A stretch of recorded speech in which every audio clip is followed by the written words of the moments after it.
serbo-croate bosnien, c'est qu'il n'a pas de subjonctif, mais il différencie le mode réel et le mode irréel par la différence entre što et da. La différence entre što et da est très intéressante. Razlika između što i da. Vrlo interesna. Razlika. Zato, zašto. Eh bien parce que cette différence permet de différencier l'exposé réel, kažem što, et mais izgleda, da. On a une différence donc selon que le fait présenté est présenté comme objectif, au contraire comme un fait irréel. Cette particularité du serbo-croate, quand vous apprenez le français, il faut faire attention, le français a seulement que. Mais vous devez apprendre en même temps que le français quelque chose qui n'existe pas en serbo-croate bosnien, qui est le mode subjonctif. Le mode subjonctif est complexe, on l'apprend avec chaque verbe, avec les types de conjugaison. Certains verbes sont complexes et il faut connaître leur conjugaison pour ne pas faire de faute. On dit par exemple, pour résoudre, qu'il résolve, odluči. Pour absoudre, qu'il absolve, oprosti. Pour dissoudre, qu'il dissolve, rastvori. Donc ce sont des conjugaisons archaïques, un peu complexes, qui sont celles de certains verbes du français. Voilà pour l'essentiel de ce que je voulais vous dire en ce qui concerne la morphologie. Il y a beaucoup d'autres choses, mais je vous ai parlé des principales caractéristiques. Pour le futur, je voulais vous dire quelque chose d'intéressant. J'ai remarqué dans l'avion, en parlant avec des étudiants bosniens, que certains bosniens disent, au lieu de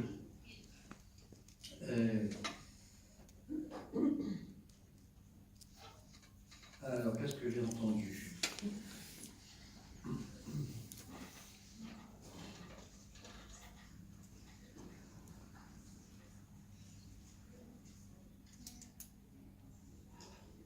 Il y a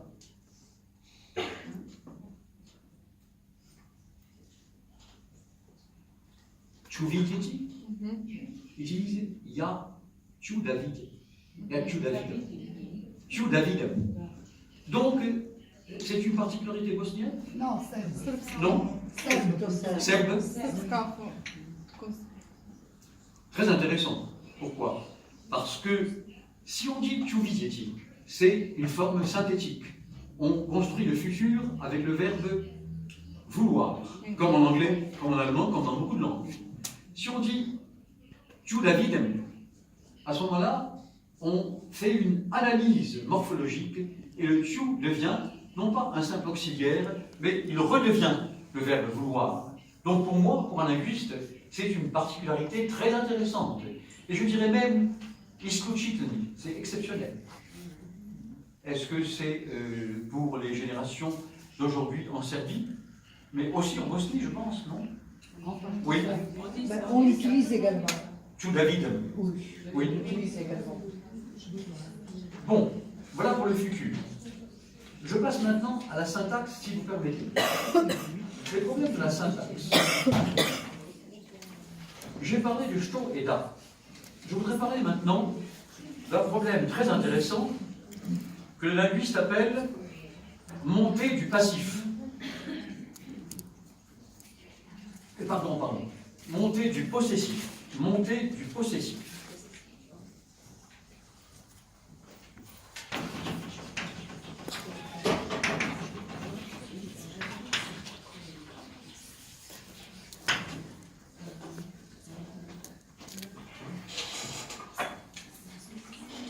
Je crois qu'on dit en bosnien et en serbo-croate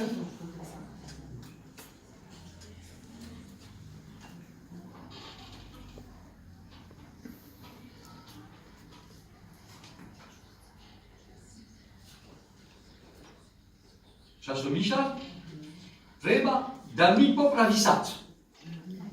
En français, c'est absolument impossible. Da popravi moj sad.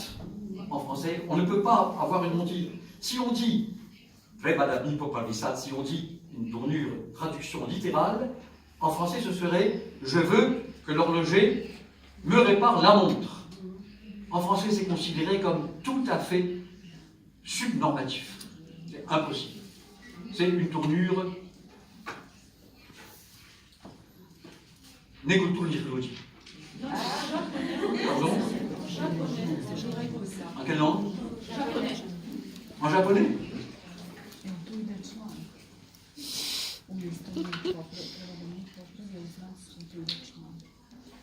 Non, en japonais, le je veux est taille, c'est un suffixe qu'on met à la fin. Donc, watashi no, jikan wa, watashi,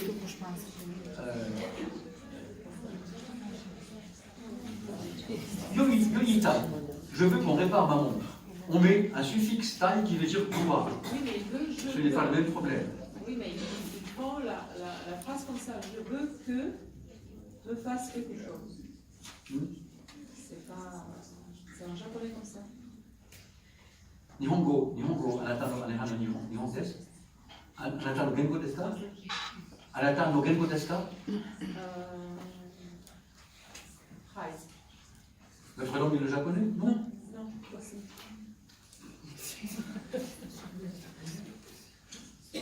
Ou encore un autre exemple.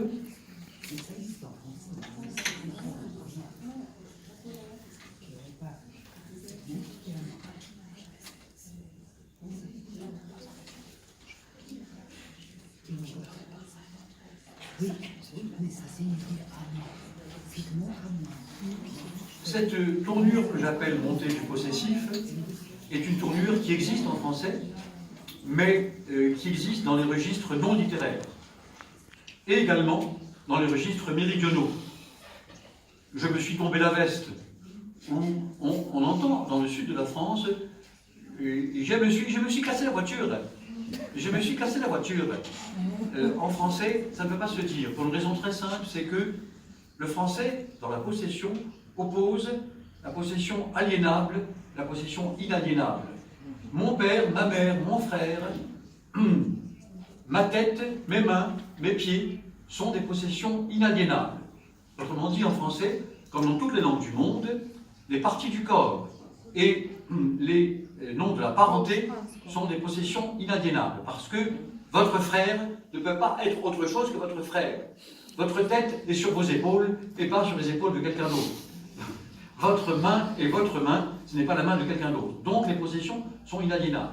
Certaines langues n'exploitent pas du tout ça. En français, on ne fait aucune différence. On dit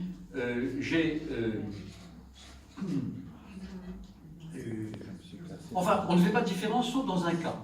En français, on peut dire « je me suis cassé le bras ». Donc on emploie une tournure personnelle. Je me suis cassé le bras. Parce qu'on ne peut pas dire « j'ai cassé mon bras ». Mais la manière française de résoudre l'inaliénabilité, c'est non pas un possessif particulier, comme dans beaucoup de langues, dans les langues sémitiques, en hébreu, en arabe, en éthiopien, en amharique, en mongol, dans beaucoup de langues, c'est d'avoir une formation pronominale. Je me suis cassé le bras, puisque en français, en principe, la norme refuse « j'ai cassé mon bras ». Cette opposition de l'inaliénable à l'inaliénable m'amène à vous rappeler quelque chose de très intéressant. Le serbe croate bosnien, qui est déjà exceptionnel par ce que je viens de dire, a une autre particularité exceptionnelle.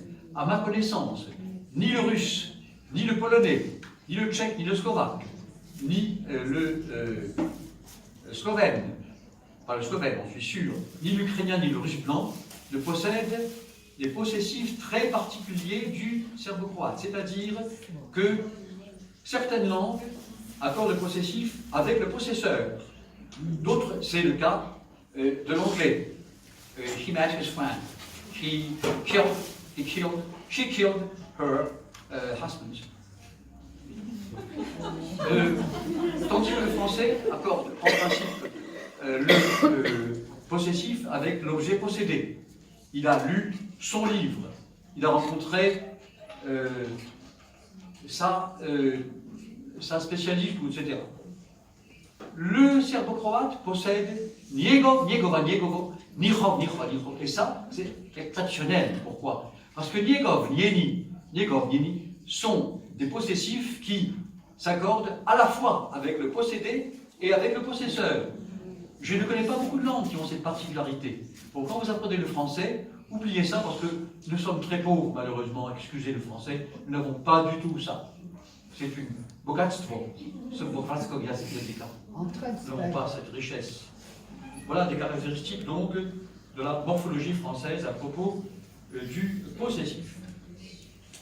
Je passe maintenant, si vous permettez, à la dernière composante des langues humaines, c'est-à-dire au lexique. Le lexique est, quand on dit, bon, on entend souvent dire, certains qui ne sont pas bien informés disent, oui, le serbe, le croate, le bosnien, etc., c'est la même langue. D'autres disent, ce n'est pas la même langue, ima razliki, izmieti narječi. En fait, historiquement, il y a toujours eu, dans le monde yougoslave, une volonté d'unification des variantes dialectales. Vous connaissez certainement le célèbre Bečki književni dogovor, 1850 à Vienne. Vuk Karadžić et des linguistes slovènes et des linguistes croates ont décidé, contre l'oppression des Habsbourg de Vienne à cette époque, qu'une manière importante de résister à l'oppression viennoise, c'était de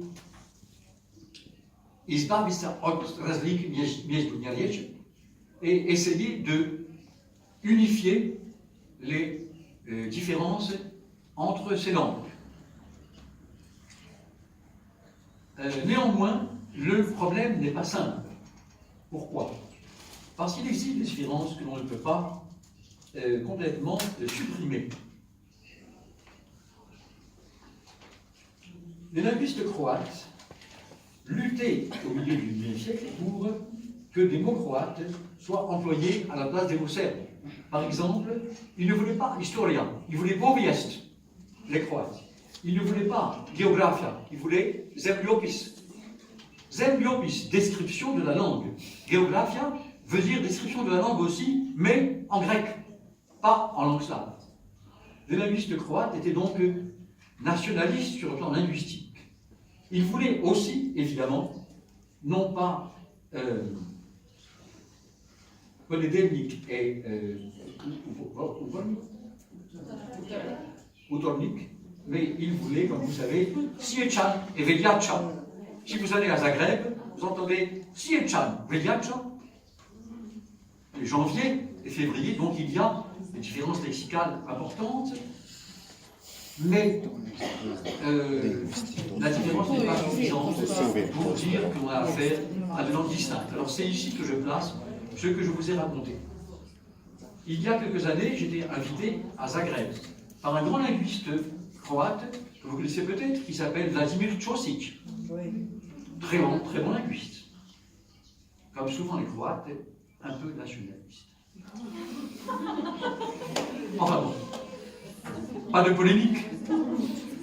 Et donc, il m'a interrogé.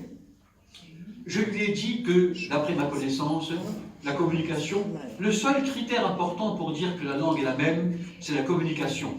Ce n'est pas l'identification, la reconnaissance. Évidemment, un habitant de Belgrade qui va à Zagreb reconnaît tout de suite que quelqu'un qui est de Zagreb est croate, mais il parle la même langue. Simplement, il a des caractéristiques phonétiques et moins souvent morphologiques qui sont différentes. Même les grandes caractéristiques syntaxiques ne sont pas des arguments convaincants. Pendant longtemps, j'ai cru que volim daradim, volim raditi était une différence radicale entre le serbe et le croate.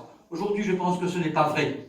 Il y a des Serbes qui disent volim raditi, il y a des Croates qui disent volim raditi. Il y a des Serbes qui disent volim raditi, des Croates qui disent volim daradi. Donc ce n'est pas un critère suffisant. Le critère est probablement en partie régional. C'est vrai que l'infinitif est moins employé en serbe. Est-ce que quelqu'un parmi vous sait pourquoi l'infinitif est nettement moins employé en serbe et beaucoup plus employé en croate? Est-ce que quelqu'un connaît ça, la raison de cet intéressant phénomène? L'influence de l'allemand. De quoi? L'allemand. Pas du tout. L'allemand est très riche en infinitif. Ah ben, sur le croate, j'y pensais. L'allemand est une langue qui possède un infinitif. L'influence sur le croate, qui fait que l'on dit volim da radim plus que volim raditi, ne peut s'expliquer que par le voisinage d'autres langues. Mais, et si le serbe a perdu l'infinitif, si le serbe n'emploie plus l'infinitif, l'emploie plus rarement, la raison est bien connue. L'albanais, le grec et le roumain ont perdu l'infinitif. Donc, le serbe reçoit une très forte pression des autres langues balkaniques. Si un serbe se trouve, la Serbie est à l'est et la Croatie à l'ouest, si un serbe se trouve sous influence de la langue albanaise, de la langue roumaine, de la langue grecque, le grec ancien avait une extraordinaire richesse d'infinitifs, mais il a tout perdu. En grec moderne, on n'emploie pas d'infinitif, on dit par conséquent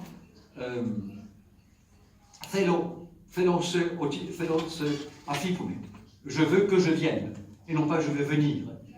L'infinitif est un instrument grammatical utile quand il y a coréférence entre le sujet de la proposition principale et le sujet de la proposition subordonnée.